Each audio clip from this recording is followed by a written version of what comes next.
വല്ലാഹു ജഅല ലകും മിൻ ബുയൂതികും സകനാ.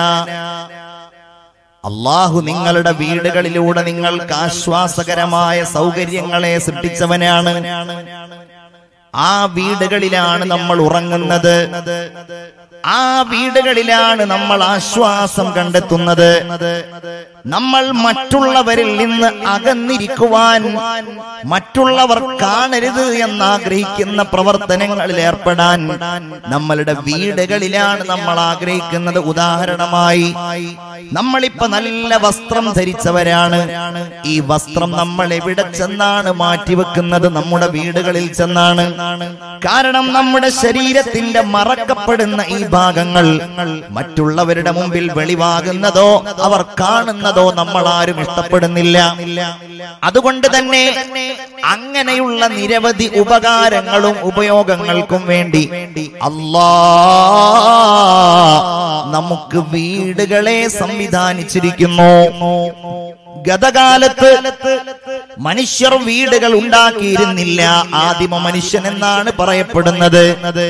പിന്നീട് അവർ നദീതീരങ്ങളിൽ താമസിക്കാൻ തുടങ്ങിയപ്പോ, അവിടങ്ങളിൽ അവർ ആഹാരം തേടി തുടങ്ങിയപ്പോ, ആ നദീതീരങ്ങളോട് ചേർന്നവർ താമസിക്കാൻ തുടങ്ങുകയും പ്രകൃതിയിലുള്ള മഞ്ഞിനെയും വെയിലിനെയും മഴയെയും പ്രതിരോധിക്കാൻ വേണ്ടി അവർ മേൽക്കൂരകൾ ഉണ്ടാക്കി.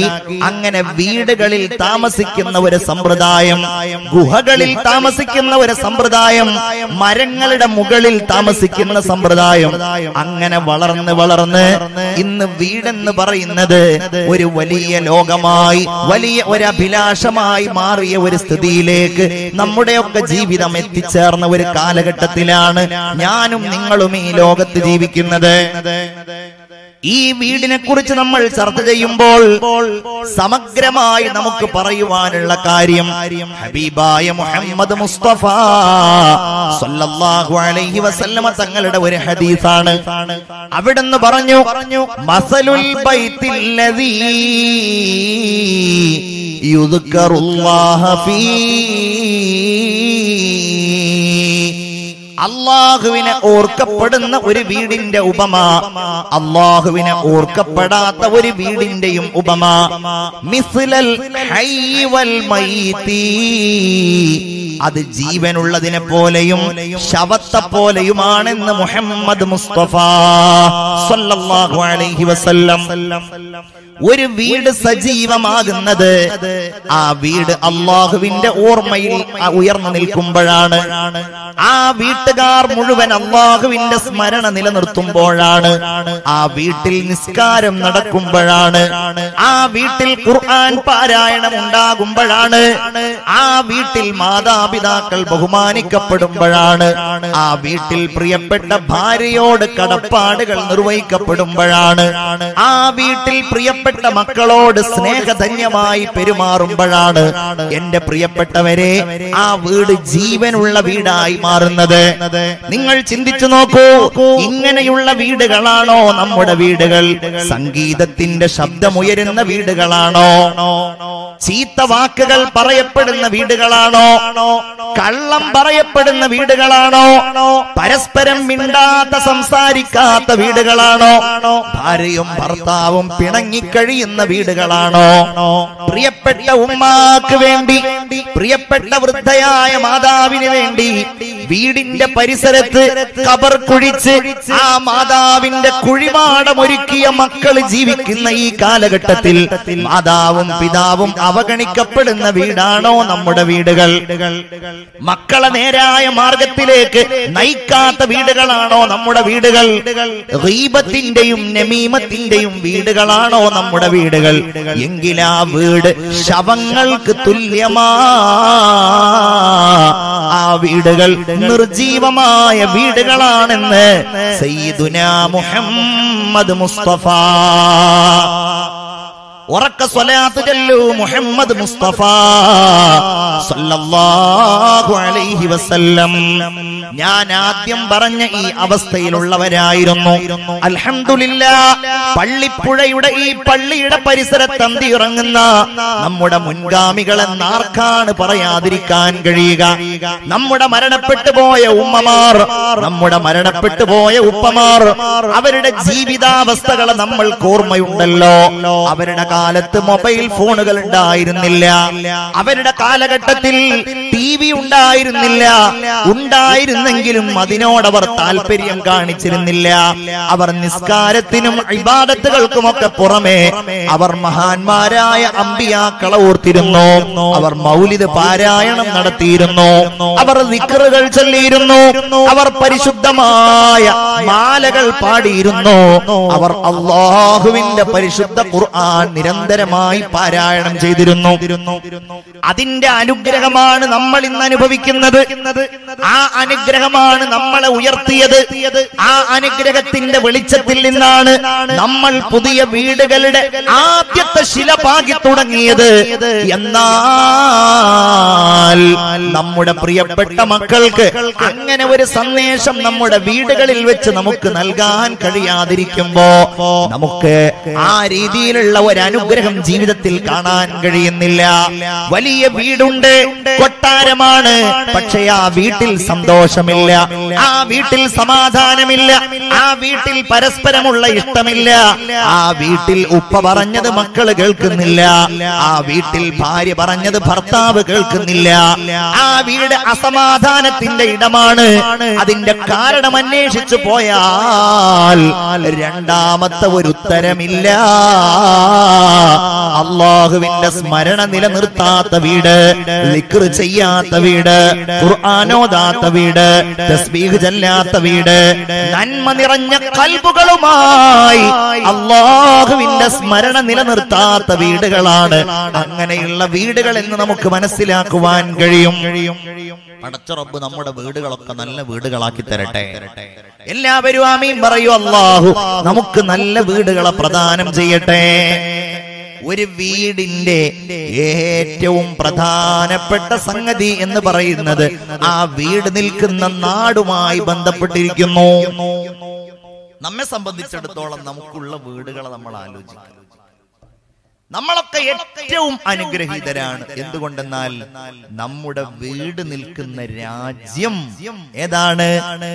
ഇന്ദിരാഗാന്ധിയുടെ അടുക്കലേക്ക് ആദ്യത്തെ ഇന്ത്യൻ ബഹിരാകാശ സഞ്ചാരിയായ രാകേഷ് ശർമ്മ വന്നപ്പോൾ അന്നത്തെ പ്രധാനമന്ത്രിയായ ഇന്ദിരാഗാന്ധിയെ കണ്ടപ്പോൾ ഇന്ദിരാഗാന്ധി എന്ന ബുദ്ധിമതിയായ ഇന്ത്യയുടെ ഒരു കാലത്തെ മുന്നോട്ട് ഇന്ത്യയെ നയിച്ചിരുന്ന ഉരുക്കു വനിതയായ ഇന്ദിരാഗാന്ധി ഒരു ചോദ്യം ചോദിച്ചു അദ്ദേഹത്തോട്. എങ്ങനെയുണ്ടായിരുന്നു ബഹിരാകാശത്ത് നിന്ന് നോക്കുമ്പോൾ നമ്മുടെ നാട്? കാണട്ടെ, കാണാതിരിക്കട്ടെ. അതിനദ്ദേഹം പറഞ്ഞ മറുപടി, സാരേ ജഹാൻ സെ അച്ഛാ ഹിന്ദു സിതാ ഹമാരാ ഹം ബുൽബുലേ ഹൈ ഇസ്കി ഏ ഗുൽസിതാ ഹമാരാ. ഈ ലോകത്തുള്ള എല്ലാ രാജ്യങ്ങളെക്കാളും ഏറ്റവും നല്ല നാട് ഹിന്ദുസിതാ ഹമാരാ, നമ്മുടെ നാടായ ഇന്ത്യയാണ് എന്നാണ്. ഒരാളും അതിനെ ആക്ഷേപിക്കരുത്. നമ്മളാരും നമ്മുടെ നാടിനെ വില കുറച്ച് കാണുന്നവരാകരുത്. ചില ആളുകൾ അങ്ങനെ ചിന്തിക്കും. നരേന്ദ്രമോദി ഭരിക്കുകയാണല്ലോ, BJP സർക്കാരാണല്ലോ, അതൊന്നും നമ്മുടെ രാജ്യത്തിന്റെ യശസ്സിനെയോ ഈ രാജ്യത്തുള്ള നമ്മുടെ താമസ സൗകര്യങ്ങളെയോ നമ്മുടെ അവകാശങ്ങളെയോ ധ്വംസിക്കുന്നില്ല. ചെറിയ ചെറിയ പ്രശ്നങ്ങൾ വരുമ്പോഴേക്ക് നമുക്കതിനെ നേരിടുവാൻ ജനാധിപത്യ മാർഗങ്ങൾ ഉണ്ട് എന്നത് നമ്മുടെ രാജ്യത്ത് മാത്രമുള്ള ഒരു പ്രത്യേകതയാണ്. അത് വേറൊരു നാട്ടിലാണെങ്കിൽ, സൗദിയിലാണെങ്കിൽ, UAE-യിലാണെങ്കിൽ കഴിയുമോ നമുക്ക്? നമ്മുടെ രാജ്യത്തിന്റെ ഭരണാധികാരികളിൽ നിന്ന് നമുക്ക് അനിഷ്ടകരമായ വല്ലതും ഉണ്ടാകുമ്പോ അതിനെ പ്രതിരോധിക്കാൻ കഴിയുന്നു എന്നത് നമ്മൾ ജീവിക്കുന്ന ഈ നാടിന്റെ ഏറ്റവും വലിയ പ്രത്യേകതകളിലൊന്നാണ്. ഇന്ത്യ ചെറിയ ഒരു രാജ്യമല്ല. ഇന്ത്യയെ പോലെ വൈവിധ്യമുള്ള, ഇന്ത്യയെ പോലെ മനോഹരമായ, ഇന്ത്യയെ പോലെ വ്യത്യസ്ത ഭാഷകളുള്ള ഇന്ത്യയിലുള്ള ഒരു നോട്ടിന്റെ പുറത്ത് നിങ്ങൾ നോക്കൂ, 15 ഭാഷകളിലാണ് 2000 രൂപ എന്ന് എഴുതിയിട്ടുള്ളത്. അതിൽ മലയാളമുണ്ട്, ഹിന്ദുസ്ഥാനിയുണ്ട്, ഇംഗ്ലീഷുണ്ട്, ഉറുദു ഉണ്ട്, തമിഴുണ്ട്, കന്നഡയുണ്ട്. 15 ഭാഷകൾ. അങ്ങനെയുള്ള എത്രയോ ഭാഷകളും സംസ്കാരങ്ങളുമുള്ള ഈ ഇന്ത്യ രാജ്യത്തേക്ക് ആദരവായ സയ്യിദുന ആദം നബി അലൈഹിസ്സലാത്തു വസ്സലാമിനെ അല്ലാഹു സ്വർഗ്ഗത്തിൽ നിന്ന് അയച്ചിട്ടുണ്ട്. ഇന്ത്യയിലേക്കാണ് ആദ്യമായിട്ട് അല്ലാഹു ആദം നബി അലൈഹിസ്സലാമിനെ അയച്ചതാണ്. സ്വർഗ്ഗത്തിൽ നിന്ന് ആദ്യം ആദം നബി വന്നത് നമ്മുടെ നാട്ടിലേക്കാണ്. അന്ന് ശ്രീലങ്ക ഇന്ത്യയുടെ ഭാഗമായിരുന്നു. അന്ന് അഫ്ഗാനിസ്ഥാൻ ഇന്ത്യയുടെ ഭാഗമായിരുന്നു. അന്ന് ഇന്ത്യ ആയിരുന്നു. ഇന്ത്യ എന്നാണ്, ഹിന്ദ് എന്നാണ് അത് അറിയപ്പെട്ടിരുന്നത്. 947-ലെയോ പാകിസ്ഥാൻ ഇന്ത്യയിൽ നിന്ന് വേർപെട്ടു പോയത്. ഓരോ കാലഘട്ടങ്ങളിലാണ് ബംഗ്ലാദേശ് പോയത്. അതിർത്തികൾ പിന്നീടുണ്ടായതാണ്. ഇന്ത്യ എന്ന വിശാലമായ ഈ രാജ്യത്ത് മഹാനായ ആദം നബി അലൈഹിസ്സലാം വന്നുവെന്ന് മാത്രമല്ല, ആദം നബി അലൈഹിസ്സലാം ഇന്ത്യയിൽ നിന്ന് 40-ലേറെ തവണ 40 തവണ ഹജ്ജിന് വേണ്ടി പോയിട്ടുണ്ട്. ഇത് കേൾക്കാത്ത ഒരു ഹജ്ജ് ക്ലാസ്സും ഉണ്ടാവില്ല. ആദം നബി അലൈഹിസ്സലാം ഇന്ത്യയിൽ നിന്ന് 40 കൊല്ലം ഹജ്ജിന് പോയി. നിങ്ങള് കോഴിക്കോട് ജില്ലയിലെ കൊല്ലം പാറപ്പള്ളി എന്ന സ്ഥലത്ത് പോയാൽ അവിടെ ഒരു പാറയുടെ മുകളിൽ ആദം നബി അലൈഹിസ്സലാമിൻ്റെതായിട്ട് പറയപ്പെടുന്ന ഒരു കാൽപ്പാടിന്റെ അടയാളം. ആദം നബി അലൈഹിസ്സലാം ഇന്ത്യയിലൂടെ നടന്നു പോകുമ്പോൾ ചവിട്ടിയതാണെന്നാണ് പറയപ്പെടുന്നത്. അല്ലാഹു അഅലം ബിസ്സവാബ്. നമ്മൾ മനസ്സിലാക്കേണ്ട ഒരു കാര്യം, 40 തവണ ഇന്ത്യയിൽ നിന്ന് പോകുമ്പോ ആദം നബി അലൈഹിസ്സലാം നമ്മുടെ നാട്ടിലേക്ക് തിരിച്ചു വന്നിട്ടുണ്ട്. ഹബീബായ പ്രവാചകന്റെ കാലഘട്ടത്തിൽ ഇന്ത്യ രാജ്യത്ത് ഇസ്ലാമിന്റെ ദഅവത്ത് നടന്നിട്ടുണ്ട്. കേരളത്തിൽ ഇസ്ലാം എത്തിയിട്ടുണ്ട്. എത്രയോ ആലിമീങ്ങൾ, എത്രയോ സ്വാലിഹീങ്ങൾ, സുൽത്താനുൽ ഹിന്ദ് ഖാജാ മുഈനുദ്ദീനിൽ ചിശ്തിയിൽ അജ്മീരിലെ ഖാജാ തങ്ങൾ ഇന്ത്യ രാജ്യത്തിന്റെ നേതാവായിരുന്നല്ലോ. എത്രയാളാ ഉള്ളത്? ബഖ്തിയാർ കാക്കി ദഹ്ലവി, ഷാ വലിയുല്ലാഹി ദഹ്ലവി. ഡൽഹിയിൽ പോയാൽ, അജ്മീറിൽ പോയാൽ, അങ്ങനെ വന്ന് ഉത്തരേന്ത്യയിലൂടെ ഇങ്ങനെ വന്ന്, തമിഴ്നാട്ടിലൂടെ ഇങ്ങനെ വന്ന്, നിങ്ങളുടെ മനസ്സിലില്ലയോ ഇബ്രാഹിം ബാദ്ഷയെ പോലെയുള്ള ആളുകൾ, ദാവൂദുൽ ഹക്കീം മുത്തുപേട്ടയെ പോലെയുള്ള ആളുകൾ. അങ്ങനെ എത്രയോ ഭാഗങ്ങളിൽ വലിയ വലിയ മഹാന്മാരും സൂഫിയാക്കളും ആരിഫീങ്ങളും ഔലിയാക്കളും ഇന്ത്യയെ തേടി വന്നില്ലയോ അവർ? നമ്മുടെ നാടിനെ തേടി വന്നില്ലയോ അവർ? മഹാനായ മമ്പുറം തങ്ങൾ ഇന്ത്യക്കാരനല്ലല്ലോ, പക്ഷെ ഇന്ത്യയിലാണ് മറഞ്ഞു കിടക്കുന്നത്. മമ്പുറപ്പൂ മക്കാമിലെ മൗലദ്ദവീലവാസിലേ ഇമ്പപ്പൂവായ കുത്തുബോലി സയ്യിദ് അലവി റളിയല്ലാഹ്.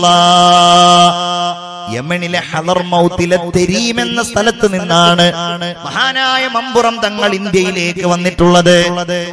ഇവരൊക്കെ ഇന്ത്യയെ തേടി വന്നു. നമ്മുടെ നാട് ചെറിയ ഒരു നാടല്ല. ഈ കാസർഗോഡ് ജില്ലയിലൂടെ നിങ്ങൾ പോയാൽ ഓരോ നാട്ടിലും ഓരോ മഹാന്മാരാണ്, സയ്യിദുമാരാണ്, പണ്ഡിതന്മാരാണ്. മഖാമുകളിലുള്ളവരുടെ ചരിത്രം നിങ്ങൾ നോക്കിയാൽ എവിടെ നിന്നൊക്കെയോ നമ്മുടെ നാട് തേടി വന്ന മഹാന്മാർ, മഹാന്മാരായ സാദാത്യങ്ങളുടെ ഒക്കെ നേതാക്കൾ ഇന്ത്യയെ തേടി കപ്പൽ കയറി വന്നതാണ്. അപ്പൊ നമ്മുടെ നാടെന്തല്ല, ഒരു ചെറിയ നാടല്ല, ഒരു ചീത്ത നാടല്ല, നല്ല നാടാണ്, അഭിമാനത്തിന്റെ നാടാണ്, യശസ്സിന്റെ നാടാണ്. എല്ലാവരുടെയും മുമ്പിൽ അഭിമാനത്തോടെ പറയാൻ കഴിയുന്ന നാടാണ്. ആ നാട്ടിലാണ് നമ്മുടെ വീടുള്ളത്. അല്ലാതെ പടച്ചോനെ നമ്മളൊക്കെ ഇന്ത്യക്കാരായി പെട്ടുപോയി അങ്ങനെ കരുതാനേ പാടില്ല എന്ന് മാത്രല്ല, നമ്മുടെ മേൽ നിർബന്ധാണ് നമ്മുടെ നാടിന് നമ്മൾ നന്നായി ഇഷ്ടപ്പെടണം. നാടിനെ ഒരിക്കലും ചീത്തയാക്കരുത്. നാടെന്ന് പറഞ്ഞാൽ ഇന്ത്യ, നമ്മുടെ കേരളം, നമ്മുടെ കാഞ്ഞങ്ങാട്, നമ്മുടെ ഈ പരിസരം, ഇതിനെ ഒരിക്കലും മോശമായിട്ട് സംസാരിക്കാനും പാടില്ല, ഇതിനെ ഒരിക്കലും നമ്മൾ നശിപ്പിക്കാനും പാടില്ല. നമ്മൾ നന്നായി ഇഷ്ടപ്പെടണം. എന്തിനിഷ്ടപ്പെടണം? ഞാനൊരു ഉദാഹരണം പറയാം. ആദരവായ മുഹമ്മദ് മുസ്തഫ സല്ലല്ലാഹു അലൈഹി വസല്ലമ തങ്ങൾ 53 കൊല്ലം താമസിച്ച മക്കയെ അവിടുന്ന് ഇഷ്ടപ്പെട്ടില്ലേ? ഇബ്രാഹിം നബി അലൈഹിസ്സലാം മക്കക്ക് വേണ്ടി ദുആ ചെയ്തില്ലേ? മക്ക എന്ന പ്രദേശത്തിന് വേണ്ടി ദുആ ചെയ്തില്ലേ? അത് തന്റെ നാടിനോടുള്ള സ്നേഹമല്ലയോ? ഇബ്രാഹിം നബി മക്കക്ക് വേണ്ടി ദുആ ചെയ്തു. അല്ലാഹുവിന്റെ ഹബീബ് മക്കയെ നോക്കിക്കൊണ്ട് പറഞ്ഞു, മക്ക, എനിക്ക് നിന്നെ ഇഷ്ടമാ. എന്റെ നാട്ടുകാരെങ്ങാനും നിന്നിൽ നിന്ന് എന്നെ പുറത്താക്കിയിട്ടില്ലായിരുന്നുവെങ്കിൽ ഒരിക്കലും ഞാൻ പോകില്ലായിരുന്നു മക്ക എന്ന് ആദരവായ മുഹമ്മദ് മുസ്തഫ. നിങ്ങൾ സ്വലാത്ത് ചൊല്ലൂ, മുഹമ്മദ് മുസ്തഫ. റസൂലുള്ള മക്ക ഇഷ്ടപ്പെട്ടു. മദീനയാണെങ്കിലോ ഹബീബായ നബിക്ക് എന്തൊരിഷ്ടമായിരുന്നു. മദീനയിലുള്ള മണൽ തരികളെ ഇഷ്ടമായിരുന്നു, മദീനയിലുള്ള ചുവരുകളെ ഇഷ്ടമായിരുന്നു. ഹബീബായ പ്രവാചകർ എവിടെ നിന്നെങ്കിലും തിരിച്ചു വരുമ്പോ മദീനയിലെ ചുവരുകൾ കണ്ടാൽ, മദീനയിലെ മതിലുകൾ കണ്ടാൽ അവിടുത്തെ വാഹനത്തെ അവിടുന്ന് ധൃതിയിലാക്കുകയും വേഗത്തിൽ മദീനയിൽ പ്രവേശിക്കുകയും ചെയ്യുമായിരുന്നു. തന്നെയുമല്ല, റസൂലുള്ള മദീനക്ക് വേണ്ടി ദുആ ചെയ്തു, അല്ലാഹുമ്മ ബാരിക് ലനാ ഫീ സ്വാഇനാ. പടച്ചോനെ, ഞങ്ങളുടെ ഇവിടുത്തെ സ്വാഇൽ, ഇവിടുത്തെ അളവിൽ, ഇവിടുത്തെ കാരക്കയിൽ, ഇവിടുത്തെ തൂക്കത്തിൽ എല്ലാം നീ അനുഗ്രഹം ചൊരിയണേ. അത് മദീനയുടെ പ്രത്യേകതയാണ് എന്നതോടൊപ്പം ആദരവായ റസൂലുള്ളാഹി തന്റെ നാടിനോടുള്ള ഇഷ്ടം പ്രകടിപ്പിച്ച ഒരു സന്ദർഭം കൂടെയാണത്. ഉഹദ് പർവതത്തിന്റെ അടുക്കലേക്ക് നിങ്ങൾ പോയിട്ടില്ലയോ? ഹജ്ജിന് വേണ്ടി പോകുമ്പോ, ഉംറയ്ക്ക് വേണ്ടി പോകുമ്പോ മദീനയിൽ പോയിട്ട് അവിടുന്ന് ഉഹദിന്റെ താഴ്വാരത്തിൽ പോയി മഹാന്മാരായ ഉഹദ് ശുഹദാക്കളുടെ പരിശുദ്ധമായ ഖബറിന്റെ അവിടെ പോയി ഹംസത്തുൽ കറാറിന്റെ ഖബർ നോക്കിയിട്ട്, ഉമൈറിന്റെ ഖബർ നോക്കിയിട്ട് കണ്ണീരൊഴുക്കി പൊട്ടിക്കരയുമ്പോൾ തൊട്ടടുക്കൽ നിൽക്കുന്ന ഉഹദ് പർവതമുണ്ടല്ലോ, റസൂലുള്ളാഹി സ്വല്ലല്ലാഹു അലൈഹി വസല്ലമ തങ്ങളുടെ ആ വാക്കുകൾ നമ്മുടെ മനസ്സിനെ സ്പർശിക്കാറുണ്ടല്ലോ. ഉഹദുൻ ജബലുൻ യുഹിബ്ബുനാ വനുഹിബ്ബുഹു. നമ്മൾ ഇഷ്ടപ്പെടുന്ന മലയാണ്. ഉഹദിനെ നമ്മളും ഇഷ്ടപ്പെടുന്നുണ്ട്, ഉഹദ് നമ്മളെ ഇഷ്ടപ്പെടുന്നുണ്ട്. നമ്മൾ ചിന്തിക്കേണ്ട കാര്യം എന്നതുപോലെ നമ്മുടെ നാട്ടിലെ പർവ്വതങ്ങളെ നമ്മൾ ഇഷ്ടപ്പെടണം, നമ്മുടെ നാട്ടിലെ മരങ്ങളെ ഇഷ്ടപ്പെടണം, നമ്മുടെ നാട്ടിലെ ഭൂമിയെ ഇഷ്ടപ്പെടണം. ഇഷ്ടപ്പെടണം എന്ന് പറഞ്ഞാൽ അത് നമ്മൾ അങ്ങ് സ്നേഹിക്കുക തന്നെ, അതിനെ നമ്മൾ ആദരിക്കുക തന്നെ. ഇഷ്ടപ്പെടുക എന്നുള്ളതിന് രണ്ടാമത്തെ ഒരർത്ഥമുണ്ട്. ഒരിക്കലും അതിനെ നശിപ്പിക്കുന്ന ഒരു സ്വഭാവം നമുക്കിടയിൽ ഉണ്ടായിക്കൂടാ. നമ്മൾ ചിന്തിക്കേണ്ട കാര്യം. എന്നാൽ ഇന്ന് ആ വിഷയത്തിൽ യാതൊരു നീതീകരണവും ഇല്ല. എന്തേ കാര്യം? നമുക്ക് നമ്മൾ താമസിക്കുന്ന വീടും പരിസരവും നന്നായാൽ മതി. അത് നന്നാക്കണത് വേറെ കാര്യം, അത് ഞാൻ പറയാൻ സമയമുണ്ടെങ്കിൽ. പക്ഷെ നമ്മൾ ചെയ്യണ സംഗതി അതല്ല. നശിപ്പിക്കുക എന്നുള്ളതിനോട്, നാശമുണ്ടാക്കുക എന്നുള്ളതിനോട് യാതൊരു വിട്ടുവീഴ്ചയില്ലാത്തൊരു സമീപനം. മണ്ണെടുക്കുക, മണലെടുക്കുക, കല്ലെടുക്കുക, അതൊന്ന്. അപ്പൊ അത്യാവശ്യത്തിന് വേണ്ടേന്ന്, അത് ആവശ്യാനുസരണത്തിന്റെ അപ്പുറത്തേക്ക് പോകലാണ് നമ്മുടെ അധപ്പത. അത് ഏറ്റവും വലിയ കച്ചവടമായിട്ട് മാറുകയും അത് ജീവിതത്തിന്റെ മാർഗമായിട്ട് സ്വീകരിക്കുകയും ചെയ്യുന്നിടത്താണ് നമ്മുടെ പ്രകൃതി മുഴുവൻ ക്ഷോഭിക്കുന്നത്. അല്ലേ? ഇവിടെ ഈ ജില്ലയുടെ ഏറ്റവും വലിയ പ്രത്യേകതയായിട്ട് 2-3 മാസം മുമ്പ് പറയപ്പെട്ടത് നിങ്ങൾക്ക് വെള്ളപ്പൊക്കം ഉണ്ടായില്ല എന്നുള്ളതാണ്. അള്ളാഹു ഇതുപോലെയുള്ള എല്ലാ പ്രതിസന്ധികളും നമ്മുടെ നാടിനെയൊക്കെ അള്ളാഹു തആല കാത്തു രക്ഷിക്കട്ടെ. ആമീൻ യാ റബ്ബൽ ആലമീൻ. അതിൽ നമ്മുടെ സ്കൂൾ വിദ്യാർത്ഥികൾക്ക് മാത്രമാണ് പ്രതിഷേധം ഉണ്ടായതെന്നാ കേട്ടത്. ശരിയാണോ എന്ന് എനിക്കറിയില്ല. കാരണം അപ്പുറത്ത് കോഴിക്കോടും കണ്ണൂരും കോഴിക്കോടും മലപ്പുറത്തും പാലക്കാടും ഒക്കെ എല്ലാ ദിവസവും കളക്ടർമാരിങ്ങനെ അവധി പ്രഖ്യാപിക്കുമ്പോ കാസർഗോഡ് മാത്രം അവധിയില്ല. അപ്പൊ കുട്ടികൾക്കൊക്കെ ഭയങ്കര പ്രതിഷേധം. എന്താണ് നമ്മുടെ നാട്ടിലും അങ്ങനെയൊന്നും വെള്ളപ്പൊക്കം ഉണ്ടായ തരക്കടില്ലായിരുന്നു. ഏതായാലും അതവിടെ നിൽക്കട്ടെ. അന്ന് ആ സമയത്താണ് ഞങ്ങളുടെ നാട്ടിലൊക്കെ വലിയ തമാശക്കാര് പറഞ്ഞു. പോലീസുകാരൊക്കെ വന്നിട്ട് ഈ മണലെടുക്കുന്ന ആളുകളെ പൊക്കി കൊണ്ടുപോകും. ഇവിടെ അതുണ്ടോന്ന് എനിക്കറിയില്ല. ഇവിടെ പള്ളിപ്പുഴയിൽ പുഴ ഉണ്ടോ? പള്ളിപ്പുഴ എന്ന് വെറുതെ പേരേ ഉള്ളൂ. പുഴ ഉണ്ട്, ചെറിയൊരു പുഴ ഉണ്ട്. ചെറിയ പുഴ ഉണ്ട്. അപ്പൊ ഏതായാലും എന്താണ് ഈ മണലെടുക്കുന്ന ആളുകളോടൊക്കെ ഞങ്ങളുടെ നാട്ടിലൊക്കെ തമാശയായിട്ട് പറയണം, പോലീസുകാർ അവരൊക്കെ അഭിനന്ദിച്ചു എന്ന്. കാരണം പുഴയെന്ന് മണലെടുത്ത് നല്ല കുഴിയായതുകൊണ്ട് ആ വെള്ളപ്പൊക്കത്തിന്റെ ആഘാതം ഒന്ന് കുറഞ്ഞു എന്നാണ്. ആ മണലുകളെങ്ങാനും പുഴയിലുണ്ടെങ്കിൽ വെള്ളം വീണ്ടും ഉയരുമായിരുന്നു എന്നാ പറയുന്നത്. അതൊക്കെ എവിടെയെങ്കിലും കിട്ടുന്ന ഒരു ചാൻസ് ആണെന്നുള്ളതിലപ്പുറം മണലെടുത്ത് മണ്ണെടുത്ത് കുന്നുകളെടുത്ത് മരങ്ങൾ നശിപ്പിച്ച് നമ്മുടെ നാടിനെ നശിപ്പിക്കാൻ നമ്മൾ കൂട്ടുനിൽക്കരുത്. അതിൽ പ്രധാനപ്പെട്ട ഒരു സംഗതിയാണ്. അത് നമ്മൾ മനസ്സിൽ അത് വളരെ കർശനമായി പാലിക്കേണ്ട ഒന്നാണ്. രണ്ട്, ഒരു കാരണവശാലും പരിസരങ്ങൾ വൃത്തികേടാക്കാൻ നമ്മൾ നിൽക്കരുത്. നമ്മളുടെ വീട്ടിൽ ഒരു കല്യാണം ഉണ്ടായി. ആ കല്യാണത്തിന് എത്രയോ കിലോ കണക്കിന് വേസ്റ്റുകൾ ഉണ്ടാവും. ആ വേസ്റ്റുകൾ മുഴുവൻ രാത്രി 1 മണി സമയത്താണ് വീടിന്റെ പുറത്തേക്ക് നമ്മൾ കൊണ്ടുപോകുക. എന്തിന്? ആരും കാണാതെ എവിടെയെങ്കിലും ഒരു സ്ഥലത്ത് നിക്ഷേപിക്കാൻ. അതും ചില ആളുകൾ ചെയ്യുന്ന ക്രൂരത. കാസർഗോഡത്തെ ആളുകളൊക്കെ സന്മനസ്സുള്ളവരായതുകൊണ്ട് ഇതൊക്കെ നിങ്ങൾക്ക് ഒരു അപസർപ്പക കഥകൾ പോലെ തോന്നുന്നുണ്ടോ എന്ന് എനിക്കറിയില്ല. കുറഞ്ഞ ഒഴുകണുണ്ടാവും ഏതെങ്കിലും പുഴയുടെ സൈഡോ പാടത്തിന്റെ സൈഡോ അവിടെ കൊണ്ടുപോയിട്ടുള്ളൂ. എന്തൊരു ക്രൂരതയെന്നറിയോ? എന്നിട്ട് ഇവനാണ് അത്തുഹൂറു ശത്രുൽ ഈമാൻ, ശുദ്ധി ഈമാന്റെ പകുതിയാണ്. വൃത്തിയാക്കണം, വെള്ളം വൃത്തികേടാക്കരുത്, കുറഞ്ഞ വെള്ളത്തിൽ നമ്മൾ മൂത്രമൊഴിക്കരുത്, കെട്ടി നിൽക്കുന്ന വെള്ളത്തിൽ മലമൂത്ര വിസർജനം ചെയ്യരുത് എന്നൊക്കെ കേട്ടും പഠിച്ചിരിക്കുന്ന ആള്. അപ്പൊ ഞാൻ പറയാണ്, നമ്മുടെ നാടിനെ നമ്മൾ സ്നേഹിക്കണം എന്നുള്ളതിന്റെ ഭാഗമാണ്. അതിന്റെ രണ്ടാമത്തെ കാര്യമാണ് ഈ നാടിനെ വൃത്തികേടാക്കാനോ നമ്മുടെ നാടിനെ നശിപ്പിക്കാനോ ഒരു കാരണവശാലും നമ്മൾ അനുവദിക്കാനേ പാടില്ല. നമ്മുടെ നാടിനെ നമ്മൾ നന്നായി ഇഷ്ടപ്പെടേണ്ടവരാണ്. അല്ലാഹുവേ, ഞങ്ങൾക്ക് നീ തൗഫീഖ് നൽകണേ റഹ്മാനേ. ആമീൻ യാ റബ്ബൽ ആലമീൻ. അപ്പൊ നമ്മളുടെ വീട് നിൽക്കുന്ന നാട് ഇന്ത്യ, കേരളം, കാഞ്ഞങ്ങാട്, കാസർഗോഡ് എല്ലാറ്റിനെയും നമ്മൾ ആദരിക്കുക, അതിനെ ബഹുമാനിക്കുക, അതിനെ വളർത്തുവാനും അതിനെ ഉന്നതിയിലേക്ക് എത്തിക്കുവാനുമുള്ള പരിശ്രമങ്ങൾ നമ്മൾ നടത്തിക്കൊണ്ടിരിക്കുക. മറ്റൊന്ന് നമ്മളുടെ വീട് നിൽക്കുന്ന ഭൂമിയാണ്. ഇത് ഗൗരവത്തോടെ നിങ്ങൾ കേൾക്കണം. ഒരു വീട് നിൽക്കുന്ന ഭൂമി ഏറ്റവും മനോഹരമാകുന്നതും അത് ഭംഗിയാകുന്നതും ആ വീട്, ആ ഭൂപ്രദേശം മൃഗങ്ങൾക്ക് ഇഷ്ടമുള്ള പ്രദേശമാകുമ്പോഴാണ് എന്ന് പണ്ഡിതന്മാർ വിവരിച്ചതായിട്ട് കാണാൻ കഴിയും. ഉദാഹരണം, പരിശുദ്ധ ഹബീബ് സല്ലല്ലാഹു അലൈഹി വസല്ലം മദീനയിലേക്ക് വരികയാണ്. മദീനയിൽ ആബാലവൃന്ദം ജനങ്ങൾ നബിയെ കാണാൻ വേണ്ടി കാത്തു നിൽക്കുകയാണ്.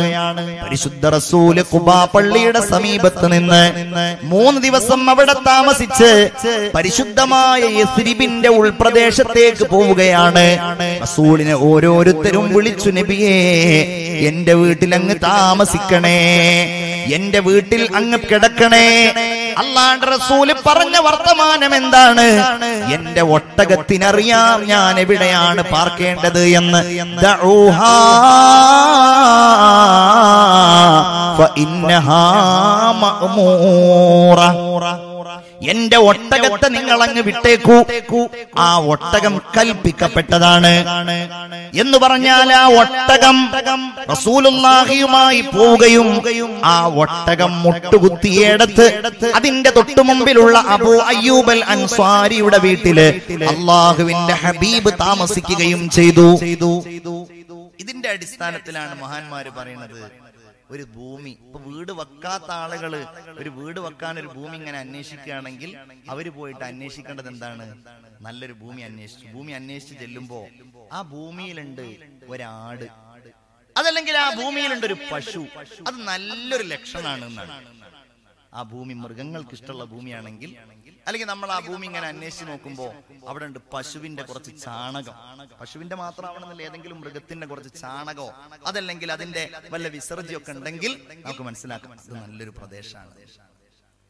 ഇങ്ങനെ പറഞ്ഞിട്ടുണ്ടെങ്കിൽ ചിലപ്പോൾ ഇനി വല്ല ഭൂമി കച്ചവടക്കാരും വഴല് കേട്ട ആളുകളെ ഭൂമി വാങ്ങാൻ വേണ്ടി കൊണ്ടുപോകുന്നുണ്ടെങ്കിൽ അവിടെ ഒരു മൃഗം കൊണ്ടുപോയി കിട്ടും, അത് വേറെ കാര്യം.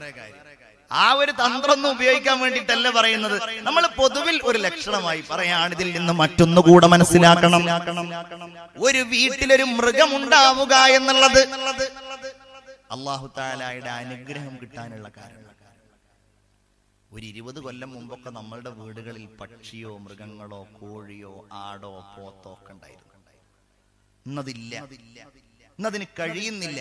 ഇന്നുള്ളതാണെങ്കിലോ ഈ പറയപ്പെട്ടതൊന്നും അല്ലതാനും. ഉള്ളതാണെങ്കിൽ ലവ് ബേർഡ്സ് ആണ്. നിങ്ങൾ ആലോചിച്ച് നോക്കൂ, അവയോട് കാണിക്കുന്നത് യഥാർത്ഥത്തിൽ കരുണയല്ല എന്നാണ്. കാരണം അവയെ കൂട്ടിലടച്ചിട്ടിരിക്കുകയാണ്. എന്നാൽ ഇണങ്ങുന്നതായ വളർത്തു മൃഗങ്ങളെ വീട്ടിൽ താമസിപ്പിക്കുക എന്നത് അല്ലാഹു ഒരുപാട് കൂലി തരുന്ന കാര്യമാണ്. എന്റെ സഹോദരിമാരെ, കോഴി ഉദാഹരണം. കോഴിയെ കുറിച്ച് ഹബീബായ നബി പറഞ്ഞല്ലോ, കോഴി കൂവുന്നത് കേട്ടാൽ നിങ്ങൾ അല്ലാഹുവിനോട് ദുആ ചെയ്യണേ. ഫഇന്നഹാ റഅത് മലക്കാ. ആ കോഴി അല്ലാഹുവിന്റെ ഒരു മലക്കിനെ കണ്ടിട്ടുണ്ട്. നമ്മൾ ആ കോഴിക്ക് ആഹാരം കൊടുക്കുമ്പോ സംഭവിക്കുന്ന മറ്റൊരു കാര്യം എന്താണെന്നറിയോ? ഒരു ജീവിക്ക് ആഹാരം കൊടുക്കുന്നതിന് അല്ലാഹു തആല കൂലി തരുന്നതാണ്. രണ്ടാമത്തെ കാര്യം, നമ്മുടെ വീട്ടിൽ വേസ്റ്റായി വരുന്ന ഭക്ഷണങ്ങൾ ഉണ്ടല്ലോ, നമ്മൾ ചോറ് കഴിച്ചതിന്റെ ബാക്കി അത് കോഴിക്ക് കൊടുക്കുമ്പോൾ ഭക്ഷണം ഒരിക്കലും വേസ്റ്റായി പോകുന്നില്ല, ഭക്ഷണം പാഴായി പോകുന്നില്ല. നമ്മുടെ വീട്ടിൽ മൃഗങ്ങൾ ഉണ്ടായാൽ ആ മൃഗങ്ങളെ കൊണ്ട് അല്ലാഹു തമ്പുരാൻ നമുക്ക് അനുഗ്രഹം ചൊരിയുമെന്നാണല്ലോ മഹാനായ ഒരു കവി പറഞ്ഞത്. എന്താണ്? ലൗലാ ശുയൂഖുൻ ലിൽ ഇലാഹി റുക്കഊ വസിബിയതും മിനൽ യതാമാറുല്ലഊ വമുഹ്മലാതുൻ ഫിൽ ഫലാത്തി റുത്തഊ സുബ്ബ അലൈകുമുൽ അദാബുൽ ഔജഊ. അല്ലയോ മനുഷ്യരെ, ഈ ഭൂമിയിൽ വൃദ്ധരായ ആളുകളില്ല എങ്കില്, മുല കുടിക്കുന്ന നിഷ്കളങ്കരായ കുഞ്ഞുങ്ങളില്ല എങ്കില്, മരുഭൂമികളിലും പ്രദേശങ്ങളിലും മേഞ്ഞു നടക്കുന്ന മൃഗങ്ങളില്ല എങ്കിൽ, നിങ്ങൾ ചെയ്യുന്ന പാപങ്ങൾക്കനുസൃതമായി അല്ലാഹു റബ്ബുൽ ഇസ്സത്ത് നിങ്ങളുടെ മേലിൽ ശിക്ഷകൾ ചൊരിക്കുമായിരുന്നു. എത്ര വലിയ ഒരു യാഥാർത്ഥ്യമാണത്!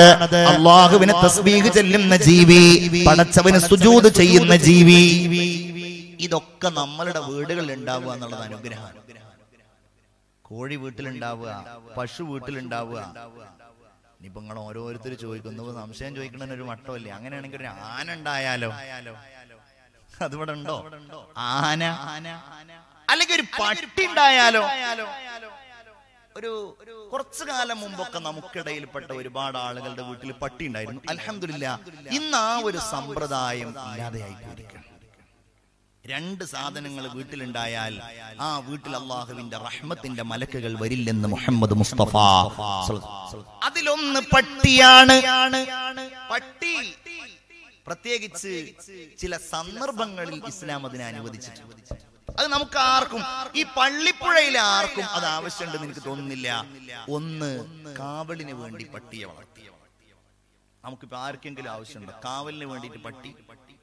തന്നെയല്ല, ഇന്നത്തെ കാലഘട്ടത്തിൽ ഈ CCTV മറ്റോ ഒക്കെ വന്നതോടുകൂടെ പട്ടിയുടെ പ്രസക്തി തന്നെ പോയിരിക്കുക. പിന്നെ പട്ടിയെ വളർത്തുന്ന മുസ്ലിങ്ങളല്ലാത്ത ആളുകൾ അതിനെ വളർത്തുന്നതിന് നമ്മൾ അവരെ ആക്ഷേപിക്കുന്നില്ല. തന്നെയുമല്ല, അതിനെ അവൾ വളർത്തുന്നത് വലിയ കൗതുകമായിട്ടും അവരുടെ കൂടെ അവരുടെ ഒരു സഹജീവിയെ പോലെയൊക്കെയാണ് കുറെ ആളുകൾ വളർത്താറുള്ളത്. നമ്മളെ സംബന്ധിച്ചിടത്തോളം അത് പാടില്ല. മറ്റൊന്ന് വേട്ടപ്പട്ടിയാണ്. അപ്പൊ ഞാൻ കരുതിയിരുന്നു ഈ വേട്ടപ്പട്ടി എന്ന് പറഞ്ഞ സാധനം ഇപ്പൊ ഇല്ലാന്ന്. പക്ഷെ ഈ അടുത്ത് എന്നോട് ഒരു വേട്ടയാടാൻ പോകുന്ന, ഇനിയിപ്പോ അത് ആരാന്ന് ചോദിച്ചിട്ടുണ്ടെങ്കിൽ കേസൊക്കെ ഉണ്ടാവും, അതുകൊണ്ട് ഞാൻ പറയല്ല, അതുമായി ബന്ധപ്പെട്ട് പ്രവർത്തിക്കുന്ന ഒരാൾ എന്നോട് പറഞ്ഞു, അയാളുടെ അടുക്കൽ ഈ വേട്ടയാടാൻ ഉപയോഗിക്കുന്ന പട്ടിയുണ്ട്. ഒന്ന്. രണ്ട്, എനിക്ക് വേണ്ടപ്പെട്ട ഒരാൾക്ക് വലിയ ഫാമുണ്ട്. ഈ ഫാമിലേക്ക് കള്ളന്മാരാരെങ്കിലും വരുന്നുണ്ടോ നോക്കാന് CCTV ക്യാമറ വെച്ചാലും പട്ടിക്ക് എന്ത് CCTV ക്യാമറ? അതുകൊണ്ട് തന്നെ ആ ഫാമിലുള്ള മൃഗങ്ങളെ, ആടും പശു ഒക്കെയാണ്. അപ്പൊ അവക്ക് കാവലിന് വേണ്ടിയിട്ടും നല്ല പരിശീലനം സിദ്ധിച്ച പട്ടികൾ അവർ കാവൽക്കാരായി വെച്ചിട്ടുണ്ടെന്നാ പറഞ്ഞത്. അത് നിങ്ങൾ കണ്ടവരുണ്ടോന്ന് എനിക്കറിയില്ല. അതൊക്കെ ഇസ്ലാം അനുവദിച്ചതാണ്. വേട്ടയാടാൻ വേണ്ടിയിട്ട് പട്ടി ഉപയോഗിക്കുക, പക്ഷേ നമ്മൾ ആരും ചെയ്യാറില്ല. അതേപോലെ തന്നെ കാവലിന് വേണ്ടി അതും നമ്മൾ ചെയ്യാറില്ല. അതുപോലെ തന്നെ മൂന്നാമതായി ഞാൻ പറഞ്ഞ മൃഗങ്ങൾ, അവയെ സംരക്ഷിക്കാൻ വേണ്ടിയുള്ള, അങ്ങനെയുള്ള കാവലിന് വേണ്ടിയുള്ളതല്ലാത്ത അലങ്കാരത്തിന് വേണ്ടിയോ വീട്ടിൽ പട്ടിയുണ്ട് സൂക്ഷിക്കുക എന്നത് ഒരു സ്റ്റാറ്റസിന്റെ ഭാഗമായിട്ടൊക്കെയോ ഉള്ള വീടുകളിൽ അല്ലാഹുവിന്റെ കരുണയുടെ മലക്കുകൾ കയറുകയില്ല എന്ന് ആദരവായ നബിയുനാ മുഹമ്മദ് മുസ്തഫ സ്വല്ലല്ലാഹു അലൈഹി വസല്ലം. രണ്ടാമത്തെ ഏതാണെന്നറിയോ? സൂറത്തുള്ള വീടുകൾ, രൂപങ്ങളുള്ള വീടുകൾ. രൂപം എന്ന് പറഞ്ഞാൽ എന്താണ്? ചില വീടുകളിലൊക്കെ ചെന്നാൽ കാബയുടെ ഫോട്ടോ, മദീനയുടെ ഫോട്ടോ, അതിനൊന്നും ഇപ്പൊ നമ്മളൊരു തെറ്റായിട്ടോ കുറ്റായിട്ടോ ജായിസാണ്, ഹലാലായതായിട്ട് പറയാം. അതേ സമയത്ത് ഉദാഹരണമായിട്ട് ഞാനൊരു വീട്ടിലേക്ക് ചെന്നപ്പോ ആ വീടിന്റെ ഷോക്കേസിൽ നിറയെ രൂപങ്ങളുണ്ട്, പ്രതിമകളുണ്ട്. ഒരമ്മ ഒരു കുട്ടിയെ എടുത്തിരിക്കുന്ന ഒരു രൂപം, ഉദാഹരണം. അതുപോലെ തന്നെ ഈജിപ്തിൽ പോയ ആളുകളുണ്ട്. ഈജിപ്തിൽ പോയ ആരെങ്കിലും ഉണ്ടെങ്കിൽ ഒന്ന് കൈപ്പൊക്കിക്കേ. ഒരാളുമില്ല ഈജിപ്തിൽ പോയ ആളുകൾ, ഒരാളുമില്ല. ഏതായാലും അല്ലാഹു തആല അവിടെയൊക്കെ പോകാൻ നിങ്ങൾക്ക് തൗഫീഖ് ചെയ്യട്ടെ. ഈജിപ്തിലൊക്കെ പോയിട്ടുണ്ടെങ്കിൽ അവിടുന്ന് കിട്ടുന്ന ചില സാധനങ്ങൾ, ഒരുപാട് പ്രതിമകൾ കിട്ടും. കാരണം ഈജിപ്തിലെ കൈറോയിലെ മ്യൂസിയത്തിൽ ലക്ഷക്കണക്കിന് വരുന്ന 5000-4000 കൊല്ലങ്ങൾക്ക് മുമ്പുള്ള പ്രതിമകൾ അവിടെ ഉണ്ട്. വലിയ മമ്മി. അപ്പൊ ഈ മമ്മിയുടെ പ്രതിമകൾ കിട്ടും. അപ്പൊ നമ്മൾ ഈ സഞ്ചരിക്കുന്ന ആളുകള് ചില നാടുകളിലൊക്കെ പോയാൽ അത് ഞാൻ അവിടുന്ന് വാങ്ങിയ സാധനമാണ്, ഗ്ലോബ് എന്ന് അതിന് ഇംഗ്ലീഷിൽ പറയും. ഓരോ നാടിന്റെയും ഗ്ലോബ് എന്ന് പറയും. തായ്ലൻഡ് പോയാൽ തായ്ലൻഡിന്റെ ഒരു ഗ്ലോബ്. ഇപ്പൊ ഇന്ത്യയിൽ നിന്ന് പുറത്തു പോകുന്ന ഒരാള് താജ്മഹലിന്റെ രൂപമായിട്ട് പോകും. കാസർഗോഡ് സന്ദർശിക്കാൻ വേണ്ടി വന്നിട്ടുണ്ടെങ്കിൽ നമ്മളുടെ ബേക്കൽ ഫോർട്ടിന്റെ രൂപമായിട്ട് പോകും. അത് ഞാൻ ഉദാഹരണം പറഞ്ഞാണ്, അങ്ങനത്തെ രൂപം കിട്ടുമെന്ന് എനിക്കറിയില്ല. ബേക്കൽ ഫോർട്ടിന്റെ ഒരു രൂപയിൽ ഒരു ചിത്രോ അതല്ലെങ്കിൽ അതിന്റെ ഒരു ഉണ്ടാക്കിയ രൂപമായിട്ട് പോകും. എന്നിട്ട് അവരവരുടെ സ്വീകരണ മുറികളിൽ കൊണ്ടുപോയിട്ടൊക്കെ ഞാൻ ഇന്ന സ്ഥലം സന്ദർശിച്ചിട്ടുണ്ട്, ഞാൻ താജ്മഹലിൽ സന്ദർശിച്ചിട്ടുണ്ട്. ഇയാളുടെ വീട്ടിൽ പോയപ്പോ നിറയെ പ്രതിമകളാണ്. ഈ ചില ആളുകളുടെ വീട്ടിൽ പോയാൽ ഷോക്കേസിൽ ഇരിക്കുന്നത് കാണാം, വലിയ വലിയ ബൊമ്മകൾ. കാറുകളിൽ ബൊമ്മകൾ വെക്കുന്നവരുണ്ട്. നഊദു ബില്ലാഹ്, അത് അല്ലാഹുവിന് ഇഷ്ടമുള്ളതല്ല, പടച്ചതമ്പുരാൻ ഇഷ്ടമുള്ളതല്ല. കുഞ്ഞുങ്ങൾക്ക് കളിക്കാൻ വേണ്ടി കളിപ്പാട്ടമായിട്ട് ഉപയോഗിക്കൽ ജായിസാണ്. പക്ഷേ അലങ്കാരത്തിന് വേണ്ടിയോ അതല്ലാത്ത രൂപങ്ങളിൽ ആസ്വാദനത്തിന് വേണ്ടിയോ അത്തരം പ്രതിമകളോ ചിത്രങ്ങളോ ഒന്നും നമ്മൾ റൂമുകളിലോ വീടുകളിലോ വെക്കൽ നല്ലതല്ല. പ്രതിമകൾ എന്നാ പറഞ്ഞത്, ഫോട്ടോകൾ എന്നല്ല. ഫോട്ടോ എടുക്കലും അത് സൂക്ഷിക്കലും ഒക്കെ മഹാന്മാരായ ഉലമാ ജായിസാക്കിയ സംഗതിയാണ്, ഹലാലാക്കിയ സംഗതിയാണ്. എന്നാൽ രൂപങ്ങളെ കുറിച്ചാ പറഞ്ഞത്. കട്ടൗട്ട് പോലെ ഉണ്ടാക്കുക, അതല്ലെങ്കിൽ ഇങ്ങനെ രൂപങ്ങൾ വല്ല പ്ലേറ്റിലൊക്കെ ആയിട്ട് ഇങ്ങനെ തെന്നി നിൽക്കുന്നത് പോലെ, തെറിച്ചു നിൽക്കുന്നത് പോലെ ഉണ്ടാക്കുക. മുസ്ലിം സമൂഹത്തിന്റെ വീടുകൾ അതിന്റെ രൂപങ്ങളല്ല, പ്രത്യേകിച്ച് പഴയ പോലെയല്ല. പുതുതായിട്ടുണ്ടാക്കുന്ന വീടുകൾക്ക് വലിയ മോഡിഫിക്കേഷൻ അനിവാര്യമായിട്ട് വരാറുണ്ട്. അതിങ്ങനെ ഭംഗിയാക്കും, ഇന്റീരിയർ ഡിസൈൻ ചെയ്യും. അപ്പൊ ചിത്രങ്ങളും അതുപോലെ ഇതുപോലുള്ള കലാപരമായിരിക്കുന്ന സംഗതികൾക്കൊക്കെ വേണ്ടിയിട്ട് പ്രത്യേക അറേഞ്ച്മെന്റ്സ് ഒക്കെ ചെയ്യുമ്പോ നിങ്ങളോട് ഞാൻ പറയാണ്, അത്തരം കാര്യങ്ങൾക്ക് നമ്മൾ നിൽക്കരുത്. ടൈലിന്റെ പുറത്തൊക്കെ ഉണ്ടാവും രൂപങ്ങൾ, അതിനൊന്നും നമ്മൾ നിൽക്കരുത്. ഗൗരവത്തോടെ നമ്മൾ ഇത്തരം കാര്യങ്ങൾ ശ്രദ്ധിക്കണം. അല്ലാഹുവിന്റെ റഹ്മത്തിന്റെ മലക്കുകൾ അങ്ങോട്ടൊന്നും കടക്കുകയില്ലെന്ന് നബിയുനാ വസയ്യിദുനാ മുഹമ്മദ് മുസ്തഫ സ്വല്ലല്ലാഹു അലൈഹി വസല്ലം.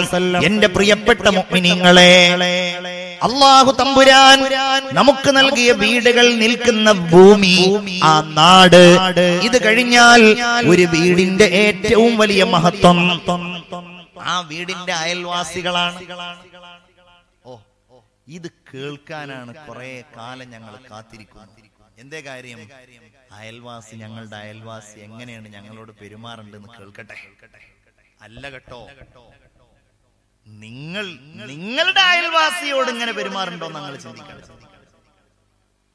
നമ്മളുടെയൊക്കെ സ്വഭാവം അങ്ങനെയാണ്. ഇപ്പൊ ഞാൻ പറയാണ്, ഒരാൾ മരിച്ചു നിങ്ങൾ സങ്കല്പിക്കാൻ പറഞ്ഞാൽ വേഗം അടുത്ത ആളെ സങ്കല്പിക്കും, അവനാനെ സങ്കല്പിക്കൂല. ഇതാണ് നമ്മളുടെയൊക്കെ സ്വഭാവം.